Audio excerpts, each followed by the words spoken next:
Hi hello എല്ലാവർക്കും പുതിയ വീഡിയോയിലേക്ക് സ്വാഗതം.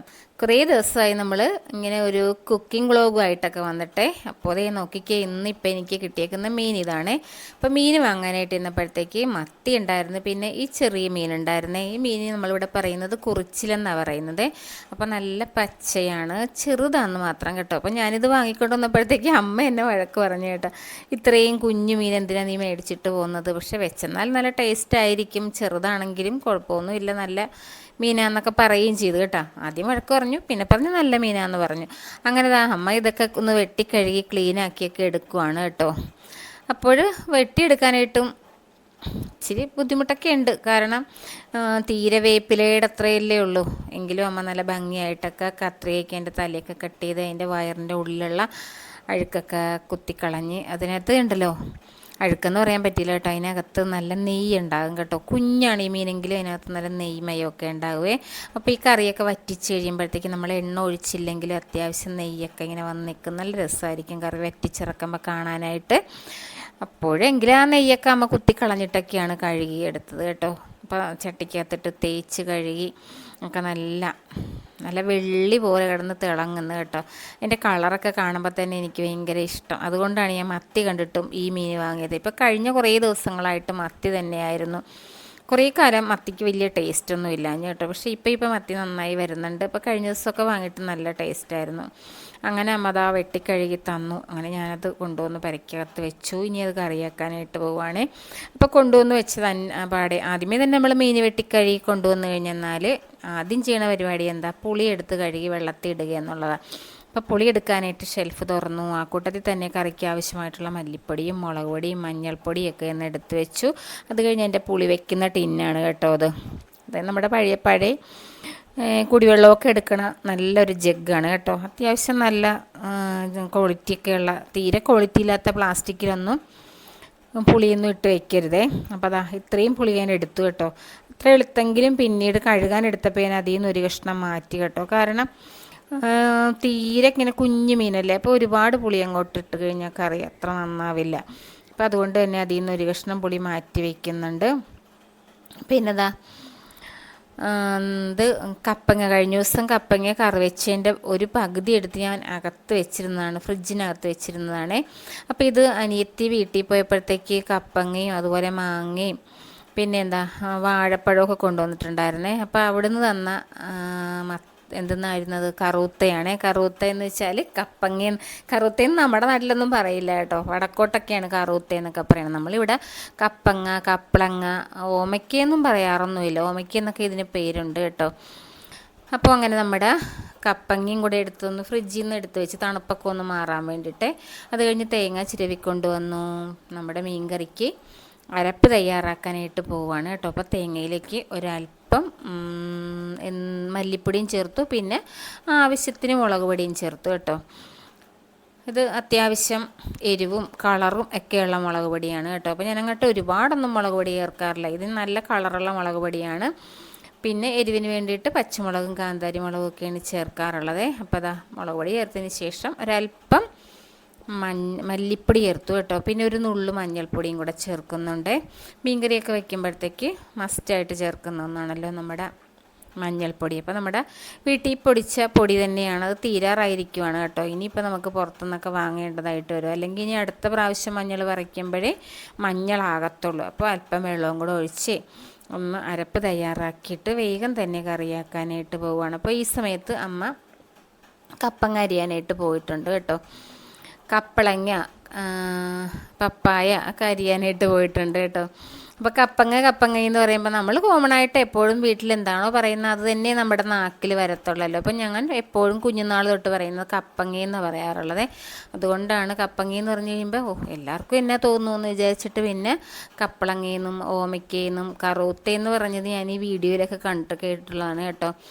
വടക്കോട്ടൊക്കെയുള്ള കണ്ണൂർ, കോഴിക്കോടൊക്കെ ജില്ലയിലൊക്കെ ഇങ്ങനെ പറയണം. മലപ്പുറത്തൊക്കെ നമ്മൾ കറൂത്തയെന്ന് പറഞ്ഞ് കേട്ടിട്ടുണ്ട്. അപ്പോൾ നമ്മുടെ കറി കൂട്ടിയെടുക്കുവാണ് കേട്ടോ. അപ്പോൾ എനിക്ക് ഈ ചട്ടിക്കകത്ത് മീൻകറി വയ്ക്കുന്നതാണ് ഇഷ്ടമേ. അപ്പോൾ അതുകൊണ്ട് നമ്മുടെ ആ ചട്ടിയിലേക്ക് മീനൊന്ന് കത്തി വെച്ചിട്ട് അതിനകത്തേക്ക് നമ്മളിത് അരപ്പൊന്ന് അതിനകത്തേക്ക് ഒഴിച്ചു കൊടുക്കുവാണ്. അപ്പോൾ ഒരുപാട് കറി അങ്ങോട്ട് വറ്റി വരണ്ട പോലെയുള്ള ചാറൊന്നും വെക്കുന്നില്ലേ. വലിയ മീൻ കഷ്ണങ്ങളൊക്കെ ആണെങ്കിലാണ് അത്യാവശ്യം ചാറ് കൂട്ടി വയ്ക്കുക, കാരണം മീൻ വെന്ത് വരണമല്ലോ. അപ്പോൾ അങ്ങനെ മീനൊക്കെ ആവശ്യമായിട്ടുള്ള അരപ്പൊക്കെ ഒഴിച്ചു കൊടുക്കുന്നുണ്ട്. പിന്നെ ജാറൊന്ന് മയക്കി അതും കൂടെ ഒഴിച്ചു കൊടുത്തു. പിന്നെ നമ്മുടെ പുളി ഇട്ടിരുന്നത് അങ്ങോട്ട് ഒഴിച്ചു കൊടുക്കുകയാണ് കേട്ടോ. അപ്പോൾ അത് ഞാനിങ്ങനെ പുളി ഒഴിക്കുവാണെന്നൊക്കെ ഇങ്ങനെ പറഞ്ഞുകൊണ്ടൊക്കെ ചെയ്യുന്നത്. കുറേ നാളായിട്ട് വീഡിയോ ഒന്നും എടുക്കണില്ലായിരുന്നല്ലോ, നമ്മുടെ കിച്ചൺ വീഡിയോസ് ഒന്നും തന്നെ കാണിക്കാറില്ലായിരുന്നു. അപ്പോൾ ഇങ്ങനെ ചുമ്മാ ഒന്ന് മൊബൈലിലോട്ടൊക്കെ ഇടയ്ക്ക് ഞാൻ നോക്കി, മൊബൈലിൻ്റെ സ്ക്രീനിലോട്ടൊക്കെ ഒന്ന് നോക്കുകയും കൂടെ ചെയ്യുന്നുണ്ട്. അപ്പോൾ ഇന്നും വീഡിയോ എടുക്കാനൊന്നും എനിക്കങ്ങനെ വലിയ ഉദ്ദേശമൊന്നുമില്ലായിരുന്നു കേട്ടോ. മീൻ കൊണ്ടുവന്ന് കഴിഞ്ഞപ്പോൾ ഈ കുഞ്ഞു മീൻ കിട്ടിയപ്പോൾ എനിക്ക് തോന്നിയെന്ന വീഡിയോ എടുക്കാമെന്ന് വെച്ചിട്ടാണ് അങ്ങനെ ചെയ്തത്. അപ്പോൾ നമ്മുടെ കുതിർന്ന പുളി ഒന്നും കൂടെ ഒന്ന് കീറി ചെറിയ പീസാക്കി ഇട്ടിട്ട് മൂന്നാലുണ്ടല്ലോ കാന്താരി മുളകാണ് ചേർത്ത് കൊടുത്തത് കേട്ടോ. പച്ചമുളക് വേറെ ടിന്നിലിരിക്കുന്നുണ്ട്, പക്ഷേ കാന്താരി മുളക് ചേർത്തു. പിന്നെ ഉപ്പും കൂടെ ചേർത്തു. പിന്നെ 2 കഷ്ണം ഉള്ളിയും അതുപോലെ 1 കഷ്ണം ഇഞ്ചിയും കൂടെ ചതച്ച് ചേർത്ത് കൊടുക്കുന്നുണ്ട് കേട്ടോ. അതും കൂടെ ചതച്ച്, ഇഞ്ചി മസ്റ്റായിട്ട് ഈ കറിക്ക് വേണം. ഇഞ്ചിയുടെ ടേസ്റ്റ് ഇങ്ങനെ നിൽക്കുമ്പോഴത്തേക്ക് നമ്മുടെ മീൻ കറിക്കൊക്കെ നല്ല ടേസ്റ്റ് ആയിരിക്കുമല്ലോ. അപ്പോൾ എല്ലാവരും ചേർക്കുന്നത് തന്നെയാണല്ലോ ഇഞ്ചിയൊക്കെ. അങ്ങനെയൊന്നും പറയാൻ പറ്റത്തില്ല കേട്ടോ. നമ്മുടെ പണ്ട് കുട്ടിക്കാലത്തൊക്കെ എന്ന് വെച്ചെന്നാൽ അമ്മമാർ വയ്ക്കുമ്പോൾ ഇങ്ങനെ മസ്റ്റായിട്ടൊന്നും ഇഞ്ചിയൊന്നും ചേർക്കാറില്ലായിരുന്നു കേട്ടോ. അന്നത്തെ കാലഘട്ടത്തിലെന്ന് വെച്ചെന്നാൽ ഇന്നിപ്പോൾ കറിക്ക് എന്തെല്ലാം സാധനങ്ങൾ വേണോ അതെല്ലാം ചിട്ടയോട് നമ്മൾ ചേർത്തിട്ടൊക്കെ തന്നെയാണല്ലോ കറി വയ്ക്കണം. അന്നത്തെ കാലത്ത് പിന്നെ അങ്ങനെയൊന്നും ഇല്ലായിരുന്നു. ചിലപ്പോൾ പച്ചമുളക് മസ്റ്റായിട്ട് ചേർക്കും കേട്ടോ പണ്ട്. പിന്നെ നമുക്ക് ഇഞ്ചിയും അതുപോലെ തന്നെ കുഞ്ഞുള്ളിയൊക്കെ ഒത്തെങ്കിലാണ് ചേർത്തുകൊണ്ടിരുന്നത്. അപ്പോൾ അങ്ങനെയൊക്കെ കറി വറ്റിക്കാനായിട്ട് അടുപ്പേ വെച്ചു. എന്നിട്ട് ഞാൻ കറിവേപ്പിലെടുക്കാൻ പുറത്തേക്ക് വന്നതാണ് കേട്ടോ. അപ്പോൾ അതാ അമ്മ കപ്പങ്ങ അരിയുന്ന കണ്ടല്ലോ. പിന്നെയും കപ്പങ്ങാന്ന് തന്നെ വായി വരുന്നു. അങ്ങനെ അമ്മ ഇതേപോലെ ഇങ്ങനെ കോന്തി അരിയും കേട്ടോ, നല്ല കനം കുറച്ചരിയും. അതിന് ശേഷമാണ് അതിങ്ങനെ നീട്ടത്തി അരിഞ്ഞെടുത്തതിന് ശേഷം പിന്നെ കുഞ്ഞു കുഞ്ഞു പീസായിട്ട് ശരിക്കും അച്ചിൽ വെച്ച് അരിഞ്ഞ പോലെയാണ് ഇരിക്കണം കേട്ടോ. എല്ലാ പീസുകൾക്കും ഒരേ വലിപ്പമായിട്ട് കേട്ടോ, നല്ല തിന്നായിട്ടുള്ള കട്ടി കുറഞ്ഞിട്ടുള്ള പീസുകളായിട്ടാണ് അമ്മ അരിഞ്ഞു തരിക. അപ്പം ഞാനും ഇതേപോലെ തന്നെയാണ് അരിയുന്നതെങ്കിലും ഉണ്ടല്ലോ, ഞാൻ എന്ത് ചെയ്യുന്നു, കപ്പങ്ങ 4ആയിട്ട് ആദ്യം 2ആയിട്ട് വിളക്കും. പിന്നെ ആ 2 പീസുകളും വീണ്ടും ഒന്നും കൂടെ മുറിക്കും. അങ്ങനെ മൊത്തം 4 പീസാക്കിയിട്ടും കുരുവൊക്കെ കളഞ്ഞ് ഇതേപോലെ അങ്ങോട്ട് അരിയാണ് ചെയ്യുന്നത്. അപ്പോൾ എൻ്റെ അരിച്ചിൽ വേഗം കഴിയും, പക്ഷേ പീസുകളുടെ വലിപ്പത്തിന് വ്യത്യസ്ത വലിപ്പമായിരിക്കും. പക്ഷേ അമ്മ അരിഞ്ഞു വെക്കണം അങ്ങനെയല്ല കേട്ടോ, നല്ല ഒരേ മീനിയിലുള്ള പീസുകളായിട്ട് അരിഞ്ഞു തരും. അപ്പം തന്നെ ആവി കയറുമ്പോൾ തന്നെ അത് വെന്ത് കിട്ടുകയും ചെയ്യും. അപ്പോൾ ഇത്തിരി നേരം നിന്ന് അമ്മ കപ്പങ്ങ അരിയുന്ന വീഡിയോ ഒക്കെ എടുത്തു. അത് കഴിഞ്ഞ് കറിവേപ്പിലെടുക്കാനായിട്ട് പോവുകയാണ്. അപ്പം മഴയൊക്കെ ഇപ്പോൾ ഇടയ്ക്കിടയ്ക്ക് മഴയൊക്കെ ഉണ്ട് കേട്ടോ. ഇന്ന് രാവിലെയും മഴയുണ്ടായിരുന്നു. അപ്പോൾ നമ്മുടെ ഈ അടുക്കള ഭാഗത്തുള്ള മുറ്റമാണ് കേട്ടോ, ആ വശത്താണ് നമ്മുടെ കറിവേപ്പൊക്കെ നിൽക്കുന്നത്. കറിവേപ്പ് കഴിഞ്ഞ ഒരു വീഡിയോയിൽ ഞാൻ കാണിച്ചിട്ടുണ്ടായിരുന്നല്ലോ, ഒരു വലിയ കറിവേപ്പുണ്ട്. അതിൻ്റെ തൊട്ടിപ്പുറം അതിൻ്റെ കുഞ്ഞുങ്ങൾ കുറേ ഇങ്ങനെ മുളച്ച് നിൽപ്പുണ്ട്. അതിൻ്റെ കൂമ്പിൽ നിന്ന് ഒരു ചെറിയ പീസ് അങ്ങോട്ട് ഒടിച്ചെടുത്തു. എനിക്ക് മുറ്റത്ത് കറിവേപ്പിലുണ്ടെങ്കിലും എനിക്ക് അതെടുക്കാനൊക്കെ പോകാൻ മടിയാണ്. കറിവേപ്പില എപ്പോഴും ഞാൻ അമ്മയെ ഒന്ന് എടുത്തതാന്ന് പറയും. ഇപ്പം അമ്മ കപ്പങ്ങ അരിഞ്ഞുകൊണ്ടിരുന്നതുകൊണ്ട് പിന്നെ ഞാൻ തന്നെ പോയി കറിവേപ്പിലേക്ക് എടുത്തുകൊണ്ട് വന്നു. അപ്പോൾ ആ സമയത്ത് അമ്മ ഇങ്ങനെ കപ്പങ്ങ അരിയുന്ന കത്തിയുടെ കാര്യമൊക്കെ പറയുകയാണ്. ഇപ്പോൾ കത്തി നല്ല മൂർച്ചയുള്ള കത്തിയാണ്. അത് ആരോ എടുത്ത് എവിടെയിട്ടോ വെട്ടിയിട്ടുണ്ട്. എന്നിട്ട് അതിൻ്റെ വായ്ഭാഗം ഇങ്ങനെ മടങ്ങിയിരിക്കുന്നു. അപ്പോൾ അമ്മ പറയുന്നത് എവിടെയാണ് ഇത് എടുത്തിട്ട് വെട്ടിയത്, അതിൻ്റെ മൂർച്ചയുള്ള ഭാഗം ഉണ്ടല്ലോ അതിങ്ങനെ മടങ്ങിയിരിക്കുന്നു, കത്തിയുടെ വായ് മടങ്ങിയിരിക്കുന്നു എന്നൊക്കെ അമ്മ പറയുന്നുണ്ട്. അപ്പോൾ ഞാൻ പറഞ്ഞു, അമ്മേ ഞാൻ എടുത്തിട്ടൊന്നും ഇല്ലായിരുന്നു, ഞാനൊന്നിട്ടും വെട്ടിയില്ല, ഇങ്ങനെയൊക്കെ പറയുന്നൊക്കെ ഉണ്ട് കേട്ടോ. അതിനുശേഷം ഫ്രിഡ്ജിനകത്ത് കുറച്ച് തൈരിക്കുന്നുണ്ടായിരുന്നു കേട്ടോ, തൈരല്ല പാലിരിക്കുന്നുണ്ടായിരുന്നു. അത് വയ്ക്കാനായിട്ട് എടുത്ത് ഒന്ന് കാച്ചി വയ്ക്കാനായിട്ട് പോവുകയാണ് കേട്ടോ. അപ്പോൾ നമ്മുടെ കവർ പാലും ഉണ്ടായിരുന്നു, പിന്നെ കുപ്പിയിൽ വാങ്ങിയ നമ്മുടെ നാടൻ പാലും കുറച്ചുണ്ടായിരുന്നു. അപ്പോൾ നാടൻ പാൽ ആദ്യം എടുത്ത് പാത്രത്തിലേക്ക് ഒഴിച്ചു. അതിന് ശേഷം കവർ പാലും കൂടെ എടുത്തൊന്ന് ഒഴിക്കുന്നുണ്ട്.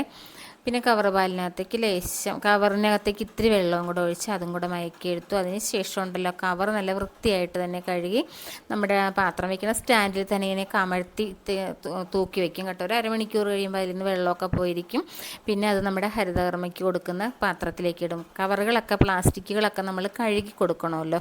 അപ്പോൾ ഞാനിങ്ങനെ അങ്ങോട്ട് ആ സ്റ്റാൻഡിലേക്ക് തന്നെ അന്നേരം തന്നെ കഴുകി ഒന്ന് കമഴ്ത്തി ഇട്ടേക്കും. അപ്പോൾ നന്നായിട്ട് വെള്ളമൊക്കെ പോയി തോർന്നതിന് ശേഷം അവരുടെ കവറിലേക്ക് എടുത്ത് വെക്കുകയാണ് ചെയ്യുന്നത്. അപ്പോൾ ഈ സമയത്ത് നമ്മുടെ മീൻ കറിയുടെ ഉപ്പൊക്കെ നോക്കി പിന്നെ അതിനകത്തേക്ക് കുറച്ച് വെളിച്ചെണ്ണയും കൂടെ ഒഴിച്ചു കൊടുത്തിട്ടുണ്ട്. പിന്നെ നമ്മുടെ കപ്പങ്ങ അത് അരിഞ്ഞെടുത്തത് നന്നായിട്ട് കഴുകി അതിൻ്റെ ചുനയൊക്കെ കളഞ്ഞെടുക്കണമല്ലോ. അല്ലെങ്കിൽ കപ്പങ്ങയുടെ ചൊന അതിനകത്ത് നിന്ന് കഴിഞ്ഞാൽ ചുനയെന്നും ചൊനയെന്നൊക്കെ പറയും കേട്ടോ. അത് പോയില്ലെന്നുണ്ടെങ്കിൽ കറിക്ക് അതിൻ്റെ ഒരു ടേസ്റ്റ് എടുത്തറിയും. അപ്പോൾ 2-3 പ്രാവശ്യം വെള്ളം ഒഴിച്ച് നന്നായിട്ട് കഴുകിയെടുക്കും. കപ്പങ്ങ മാത്രം ഞാൻ അരിഞ്ഞ് കഴിഞ്ഞ് കഴുകാറുള്ളൂ കേട്ടോ. വേറെ ഒരു പച്ചക്കറികളും ഞാൻ അരിഞ്ഞ് കഴിഞ്ഞാൽ കഴുകില്ല. ചെത്തിയതിന് ശേഷം പച്ചക്കറി നന്നായിട്ട് കഴുകിയെടുത്തിട്ട് അരിഞ്ഞാണ് എടുക്കാറുള്ളത്. ഞാൻ മുന്നുമൊക്കെ പറഞ്ഞിട്ടുള്ളതാണ്, പച്ചക്കറികൾ അരിഞ്ഞിട്ട് നമ്മൾ കഴുകിക്കഴിഞ്ഞാൽ അതിൻ്റെ ഗുണം കുറേ അങ്ങോട്ട് നഷ്ടപ്പെട്ടു പോകും കേട്ടോ. വൈറ്റമിൻ സി പോലെയുള്ള സാധനങ്ങളൊക്കെ നമുക്ക് നഷ്ടപ്പെട്ടു പോകും വെള്ളത്തിൽ കഴുകി കഴിയുമ്പോഴത്തേക്ക് കേട്ടോ. അപ്പോൾ അതുകൊണ്ട് തന്നെ കഴുകാറില്ല. അരിഞ്ഞതിന് ശേഷം പച്ചക്കറികൾ കഴുകാറില്ല. തോല് ചെത്തിയതിന് ശേഷം നന്നായിട്ട് കഴുകി വീണ്ടും അരിഞ്ഞെടുക്കുകയും ചെയ്യുന്നത്. പക്ഷേ കപ്പങ്ങ ഇതേപോലെ അരിഞ്ഞതിന് ശേഷം വെള്ളത്തിലിട്ട് നന്നായിട്ട് കഴുകി തന്നെ എടുക്കുന്നത് കേട്ടോ. പിന്നെ നമ്മുടെ കപ്പങ്ങയിലേക്ക് നല്ല രസമില്ലേ വെള്ളത്തിലിങ്ങനെ ഇത് പമ്പി പമ്പി നടക്കുന്നത് കാണാനായിട്ട്. ഇതിങ്ങനെ വശങ്ങളിങ്ങനെ ചരിച്ചിങ്ങനെ ഒഴിച്ചെടുക്കുമ്പോൾ എനിക്കൊരു എന്തോ ഒരു ഇഷ്ടം കേട്ടോ. അങ്ങനെ ഇതാ അരിച്ചെടുത്തിട്ടുണ്ട്. അരിച്ചല്ല, ഊറ്റി വാരി എടുത്തു. മൺചട്ടിയിൽ നിന്ന് വാരി നമ്മുടെ സ്റ്റീലിൻ്റെ പാത്രത്തിലേക്ക് വെച്ചു. ഇനി ഞാനിപ്പോൾ ഇതുണ്ടല്ലോ ആവിയിൽ വേവിക്കാൻ പോവുകയാണ് കേട്ടോ. അതായത് വറയിൽ വേവിക്കാൻ പോവുകയാണ്. അപ്പോൾ വറയിൽ വേവിക്കുമ്പോൾ എല്ലാവരും പറയും കുറേ എണ്ണ ഒഴിക്കണമല്ലോ എന്ന്. അങ്ങനെയൊന്നുമില്ല കേട്ടോ. ഞാൻ വളരെ കുറച്ച് എണ്ണ ഒഴിച്ചിട്ട് എല്ലാ പച്ചക്കറികളും പരമാവധി മിക്കതും തന്നെ ഞാനിങ്ങനെ വഴറ്റി വേവിച്ചെടുക്കുകയാണ് ചെയ്യുന്നത്. അപ്പം ചട്ടിയിൽ എണ്ണ അങ്ങോട്ട് വറ്റി തീർന്നിട്ടൊന്നുമില്ല കേട്ടോ. അതിന് മുമ്പ് തന്നെ എനിക്ക് ഇത്തിരി തിരക്ക് കൂടിപ്പോയി. ഞാൻ വേഗം തന്നെ എണ്ണ അങ്ങോട്ട് ഒഴിച്ച്. കാരണം എന്താ വെച്ചാൽ അടുക്കളയുടെ ജോലികളൊക്കെ ഒതുക്കിയിട്ട് വേണം എനിക്ക് കൂൺ കൃഷിക്ക് ആവശ്യമായിട്ടുള്ള ബെഡ് കെട്ടാനായിട്ട് പെല്ലറ്റ് ആണിപ്പോൾ ഉപയോഗിക്കുന്നത്. ഇപ്പോൾ പെല്ലറ്റ് സ്റ്റെറിലൈസ് ചെയ്തെടുക്കണം. അതിനുകൊണ്ട് തന്നെ ഒന്ന് വേഗം അടുക്കളയിലെ പണി തീർക്കാനായിട്ട് നോക്കുവാണ്. അപ്പോൾ നമ്മുടെ ചട്ടി ചൂടായി വന്നു. അതിനകത്തേക്ക് ഇത്തിരി വെളിച്ചെണ്ണയൊക്കെ ഒഴിച്ച് വെളിച്ചെണ്ണ കാഞ്ഞു വന്നപ്പോഴത്തേക്ക് കടുകും പിന്നെ ചെറിയൊരു കഷ്ണം സവോളയാണ് കേട്ടോ ഇട്ട് കൊടുത്തത്. സവോളയും വഴറ്റി പിന്നെ നമ്മുടെ കറിവേപ്പിലയും കൂടെ ചേർത്തു. അതിനകത്തേക്ക് കപ്പങ്ങയും കൂടെ ഇട്ട് കൊടുത്തിട്ട് നന്നായിട്ടൊന്ന് ഇളക്കിയിട്ട് അതുപോലെ തന്നെ ഉപ്പും കൂടെ ചേർത്തിട്ട്, ഇപ്പോൾ മഞ്ഞൾപ്പൊടിയൊന്നും ചേർക്കുന്നില്ല കേട്ടോ. തോരനാണ് വെക്കുന്നതെന്ന് ഞാൻ ആദ്യമേ തന്നെ പറഞ്ഞിട്ടുണ്ടല്ലോ. നന്നായിട്ട് വഴറ്റിയിട്ട് അതിനകത്തേക്ക് ഉപ്പും കൂടെ ചേർക്കാനായിട്ട് വേണം. ആദ്യം ജസ്റ്റ് ഒന്ന് വഴറ്റും. പിന്നെ ചെറുതായിട്ടൊന്നിങ്ങനെ ചൂട് പിടിച്ച് വരുന്ന സമയത്താണ് നമ്മൾ പാകത്തിന് ഉപ്പ് ചേർത്ത് കൊടുക്കുക. പിന്നെ ഇതിനകത്തും 2 കാന്താരിമുളക് ചേർത്തിട്ടുണ്ട് കേട്ടോ. അങ്ങോട്ട് ഒരുപാട് ചേർക്കുന്നില്ല. 2 കാന്താരിമുളക് നെടുകെ കീറിയാണ് ഇട്ടിരിക്കുന്നത്. പിന്നെ ഇനി ഒതുക്കുന്നതിനകത്തും 2 കാന്താരിമുളക് ചേർക്കുന്നുണ്ട്. അപ്പോൾ ഇതിന് ഞാൻ ഉണക്കമുളകിൻ്റെ പൊടി ചേർക്കുന്നില്ല കേട്ടോ. അതായത് മുളക് പൊടി ചേർക്കാണ്ടാണ് വയ്ക്കുന്നത്. നന്നായിട്ടൊന്ന് വഴറ്റി അതിൻ്റെ നടുക്കോട്ട് തട്ടിക്കൂട്ടി വെച്ചതിന് ശേഷം നമ്മുടെ ഇഡ്ഡലി പാത്രത്തിൻ്റെ അടപ്പ് കൊണ്ട് അടയ്ക്കുകയാണ്. ഇതുപോലെ മീൻകറിയുടെ പുറമേ ഇരിക്കുന്ന അടപ്പ് പോലത്തെ കുറേ അടപ്പ് ഇവിടെ ഉണ്ട് കേട്ടോ. 3-4 മറ്റേ ഉണ്ട്. പക്ഷേ ഞാനിപ്പോൾ ഇഡ്ഡലിയുടെ അടപ്പെടുത്തിട്ട് ഇഡ്ഡലി പാത്രത്തിൻ്റെ അടപ്പ് വെച്ച് മൂടി. അപ്പം നമ്മുടെ മീൻകറിയൊക്കെ വറ്റി വന്നിട്ടുണ്ട്. മീൻകറി ഓഫ് ചെയ്തിരിക്കുകയാണ്. പിന്നെ നമ്മുടെ കപ്പങ്ങ ഒന്നും കൂടെ തുറന്ന് വഴറ്റി കൊടുക്കുന്നുണ്ട്, ഇളക്കി കൊടുക്കുന്നുണ്ട്. അതിനുശേഷം വീണ്ടും അത് അടച്ചു വെച്ചു. പിന്നെ നമ്മൾ വേഗം തന്നെ ഉണ്ടല്ലോ കറിക്ക് ആവശ്യമായിട്ടുള്ള, അതായത് നമ്മുടെ കപ്പങ്ങ തോരന് ആവശ്യമായിട്ടുള്ള തേങ്ങ ചിരവി വന്നിട്ടുണ്ട്. ആ തേങ്ങയിലേക്ക് 2 കാന്താരിമുളക് കേട്ടോ. ഒരെണ്ണം ചനച്ചതായിരുന്നു, അതായത് നന്നായിട്ട് വിളഞ്ഞിട്ടിങ്ങനെ പഴുത്ത് വരുന്നുണ്ടായിരുന്നു. പിന്നെ അതിനകത്തേക്ക് ലേശം നല്ല ജീരകമാണ് ചേർക്കുന്നത് കേട്ടോ. അതായത് ചെറിയ ജീരകം എന്ന് പറയത്തില്ലേ അത്. പിന്നെ അതിനകത്തേക്ക് ലേശം മഞ്ഞൾപ്പൊടിയും കൂടെ ചേർക്കുന്നുണ്ട്. അതിനുശേഷം അത് നന്നായിട്ടൊന്ന് ഒതുക്കിയെടുത്തിട്ടുണ്ട്. ഒരു കഷ്ണം ഉള്ളിയും കൂടെ ചേർത്തിട്ടാണ് ഒതുക്കിയെടുക്കുക കേട്ടോ. അങ്ങനെ ഒതുക്കിയെടുത്തു. അപ്പോൾ ഒതുക്കലൊക്കെ വളരെ എളുപ്പമാണല്ലോ, മിക്സിയിട്ടൊന്ന് കറക്കുക, അത്രയും മതിയല്ലോ. പിന്നെ അപ്പോൾ നമ്മുടെ കപ്പങ്ങ നന്നായിട്ട് വെന്ത് വന്നിട്ടുണ്ട് കേട്ടോ. അപ്പോൾ അതിനകത്തേക്ക് നമ്മുടെ അരപ്പും കൂടെ ചേർത്ത്, ശരിക്കും പറഞ്ഞാൽ ഒരു 10 മിനിറ്റ് പോലും വേണ്ട നമുക്കിങ്ങനെ കപ്പങ്ങ തോരൻ വയ്ക്കുമ്പോഴേ. ഗ്യാസും വളരെ കുറച്ച് മതി, പെട്ടെന്ന് തന്നെ വേകുകയും ചെയ്യും, നല്ല ടേസ്റ്റായിരിക്കും. പിന്നെ പറയും എണ്ണയൊക്കെ കൂടുതൽ ഉപയോഗിക്കേണ്ടേ ഇങ്ങനെ ചെയ്യുമ്പോഴെന്ന്. യാതൊരു ആവശ്യവുമില്ല. ലേശം എണ്ണ ഒഴിച്ച് ഇതുപോലൊന്ന് ചെയ്ത് നോക്കണം. നല്ല സൂപ്പറായിട്ട് പെട്ടെന്ന് നമ്മുടെ പണി കഴിയുകയും ചെയ്യുവേ. പിന്നെ കപ്പങ്ങ വേവിച്ച വേറൊരു പാത്രവും വറയിടുന്ന വേറെ പാത്രം, അതിൻ്റെ ഒന്നും ഒരു ആവശ്യമില്ല. ഇപ്പോൾ നമ്മൾ ആ ഒരൊറ്റ പാത്രത്തിൽ തന്നെ എല്ലാ പരിപാടിയും നടത്തിയിട്ടുണ്ട്. അപ്പോൾ എല്ലാ പച്ചക്കറികളും ഇതേപോലെ വറയിൽ വേവിച്ചെടുക്കാനായിട്ട് പറ്റും. കപ്പങ്ങ തോരനൊക്കെ റെഡിയാക്കി അതിനുശേഷം എന്താ ഞാൻ ബെഡ് കെട്ടാൻ വേണ്ടിയിട്ട് നമ്മുടെ കൂണിൻ്റെ കവറൊക്കെ പുതിയൊരു പാക്കറ്റ് എടുക്കുകയാണെങ്കിൽ പഴയ കവറിനകത്ത് തീർന്നിരിക്കുമായിരുന്നു. അപ്പം അങ്ങനെ നമ്മൾ പുതിയൊരു കവറൊക്കെ, പുതിയ 1 കിലോത്തിൻ്റെ കവറാണ് കേട്ടോ. ഇതിനകത്ത് ഏതാണ്ട് 70 കവറോളം ഉണ്ടാകും. 70 ബെഡ് കെട്ടാനുള്ള കവറുണ്ടാകും. അപ്പോൾ അത് ഞാൻ എടുത്ത് വെച്ചു. അന്നേരത്തേക്കാണ് ഓർത്ത് നമ്മുടെ പാല് തണുത്തിരിക്കുവാണ്. അതിനകത്തേക്ക് ഒരു ചില്ല് കുപ്പിയിലേക്ക് അതൊഴിച്ചു. ലേശം ഉറവെള്ളം, അതായത് തൈര്, അതിരിക്കുന്നുണ്ടായിരുന്നു ഫ്രിഡ്ജിൽ. അതും കൂടെ എടുത്ത് നമ്മൾ ഇതിനകത്തേക്ക് ഒഴിച്ചു കൊടുക്കുന്നുണ്ട്. അതിനുശേഷം ഞാൻ ബെഡ് കെട്ടാനായിട്ട് പോവുകയാണേ. അപ്പോൾ ഇതൊക്കെയാണ് നമ്മുടെ ഇന്നത്തെ വിശേഷങ്ങൾ. കൂടുതൽ വിശേഷങ്ങളുമായിട്ട് നമുക്ക് അടുത്ത വീഡിയോസിലൂടെ വീണ്ടും കാണാം. എല്ലാവർക്കും നന്ദി.